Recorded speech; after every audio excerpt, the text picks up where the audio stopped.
जय झूलेलाल दोस्तों। अॼु मां ठाहियो आहे माज़ून, सिंधियुनि जी फेवरेट मिठाई जेका खाइण में टेस्टी और ताक़त वारी। इन जा 2 वीडियो ठाहिया आहिनि, हिकु सिंधी में ॿियो हिंदी में। पंहिंजे ॿिन्ही चैनलनि ते मां अपलोड कया आहिनि। हुनर मुस्कान का हिकु चैनल और ॿियो हुनर मुस्कान का सिंधी। वीडियो पसंदि अचेव त पंहिंजे माइटनि खे ज़रूरु ॿुधाइजो, लाइक और शेयर ज़रूरु कजो।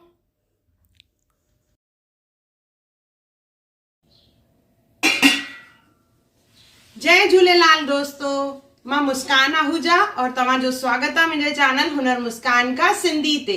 इहो उहो चैनल आहे जिन ते तव्हांखे सिंधी रेसिपीज़ मिलंदियूं, उन खां सवाइ सिंधी ट्रेडिशन, सिंधी कल्चर हुजे, असांजी रीति रस्मूं हुजनि, हिकु हिकु वीडियो मां पंहिंजे चैनल ते अपलोड कंदी आहियां। ॾिण वार हुजनि, ॾिण वारनि ते कहिड़ो खाधो ठहंदो आहे, हिकु हिकु मुंहिंजे चैनल ते आहे, त ज़रूरु चेक कजो।